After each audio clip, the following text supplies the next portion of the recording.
Good afternoon. This is Songbird.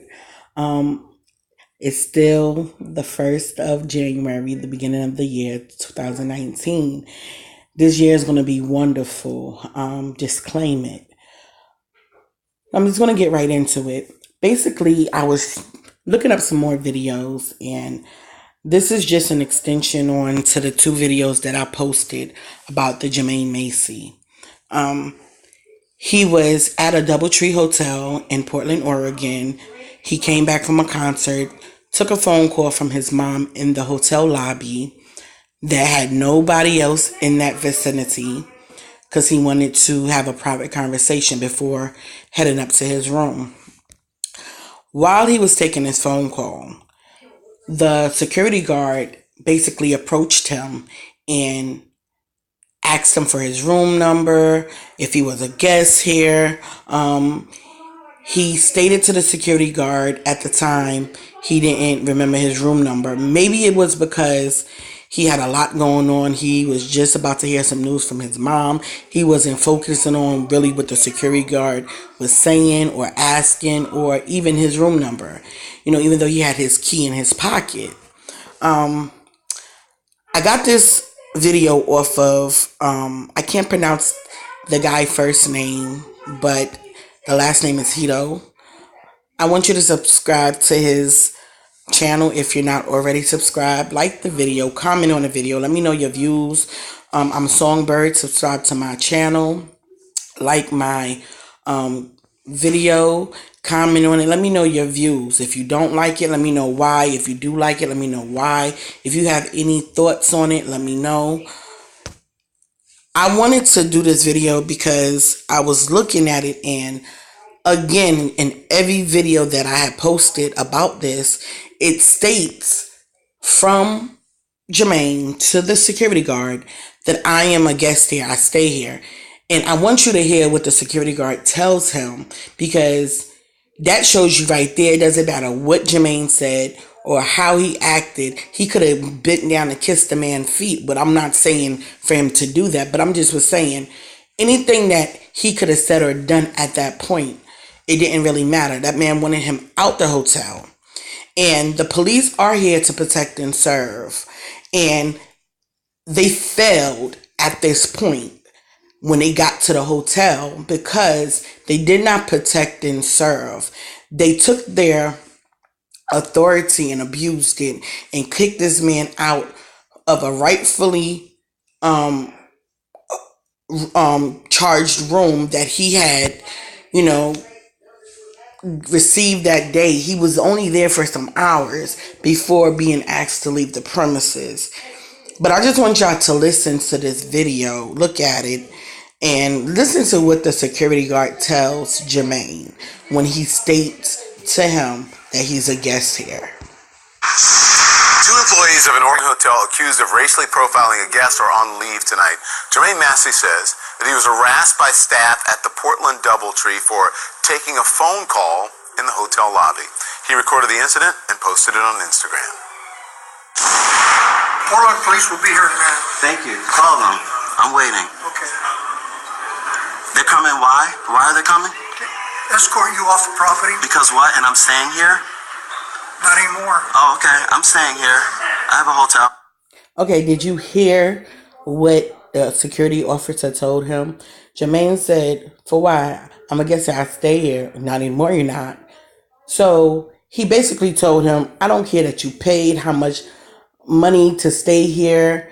It doesn't really matter right now. You're in this lobby. I don't want you here. You messed up by being here.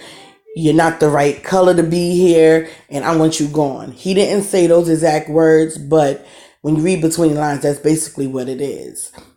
So just continue to watch. I didn't do anything to you. I'm sitting over here taking a phone call. Well, police arrived and Massey was asked to leave even though he was a hotel guest. The Doubletree general manager called the incident unfortunate. Well, Jermaine Massey joins me now along with his attorney, Greg Kafori. Thank you, gentlemen, for joining us. Wow. Jermaine, I'm so sorry that you had to deal with that. Tell me how this all happened. Don. I was coming back to my hotel. I had attended the Travis Scott concert earlier that evening, and on my way back from the concert, I had gotten a call and a text message from my mom that she needed to talk, and she lives on the East Coast. It's pretty late her time, so I told her I would contact her once I got out of my Lyft back to the hotel. I get to the hotel and I walk through the lobby. I noticed there's a crowd of people in the front, so I decided to find an area a little bit more remote around the corner. I sat down, I propped my feet up, I got comfortable, and because I was bracing myself for this call that I was about to have with my mom. A few minutes into the call, I was approached by the security guard that you see in the video, and he asked me, was I a guest at the hotel? And I affirmed and told him yes. Shortly thereafter, he stood there and he said, what room number are you staying in?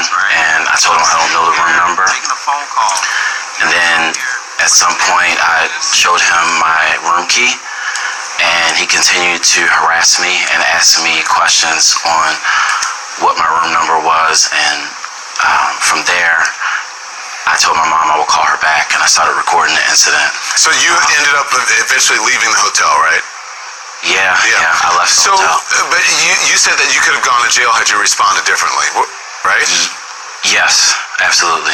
Yeah. They gave me two options when the police arrived. I asked them what were my opportunities here, and they told me I could either stay and ignore their requests and be arrested, or I could comply and go pack up my room and leave the hotel. So, Greg, what have you heard from the hotel about this incident? I've heard corporate public relations and corporate gobbledygook. We've asked them, please explain in writing publicly why this man was approached. Why was he interrogated? Why was he trespassed? Why did you call him in your initial response a security threat? And we've not had a straight answer from them. And I anticipate we're going to get a straight answer when we put some people under oath. But the people who you claim harassed him or racially harassed him, they have been put on leave, correct? Yeah, it doesn't mean much. What we're looking at is policy. Why is a security guard deciding to exclude anybody from a public place in an open hotel in the lobby? Why is he targeting this guy? Why, when he says I'm a guest here, does he even have to answer that question? Why, when he shows a key, is he still being harassed? There's something going on here that has to do with policy, and we're going to find out what it is. Jermaine, in the past year, police have been called on black people in Starbucks, barbecuing in the park, selling water bottles, napping in a dorm room, a common area. Now this one, lodging while black. Why do you think this is all happening? Don, I wish I could answer those questions for you. It's hurtful. It's humiliating. And I don't understand why it continues to be an issue. I'm a person at the end of the day, just like everyone else, and I deserve respect and fair treatment, and I did not receive that on Saturday. I can't explain why these people do these things.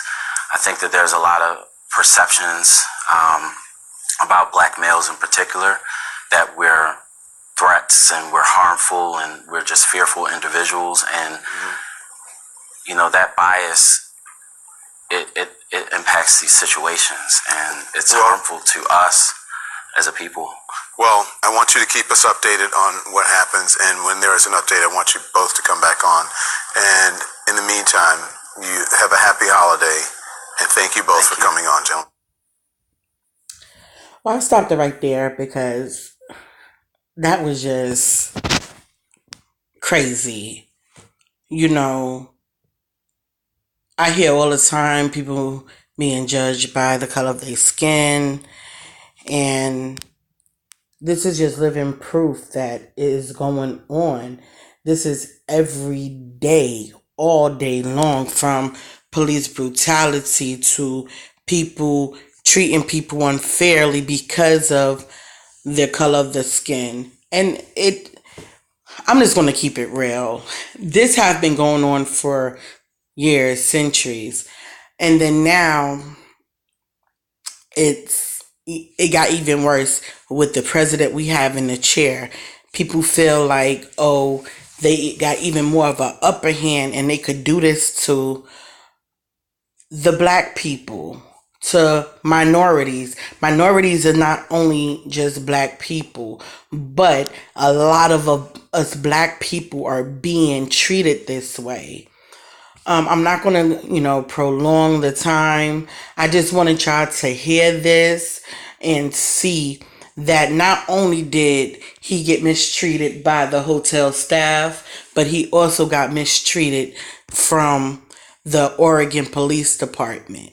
So if they're going to go after somebody, they need to go after both parties, because the hotel staff forced him out after he paid to stay there, or because he took a phone call. And then they need to go after the police department, because once the police got there, they still took the side of the hotel when this guy rightfully supposed to have been there. He paid his payment. He wasn't a disturbance.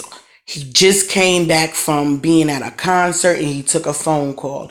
And all of that generated because of the color of his skin. So I advise Mr. Massey to go after both of them. And again, it has nothing to do with money.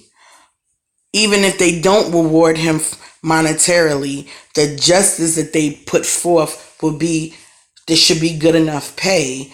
I think they should reimburse his money back, plus the pain and suffering that he was caused during that time. They humiliated him. They had him singled out like he was a criminal, like he was harmful to the other patrons at the hotel.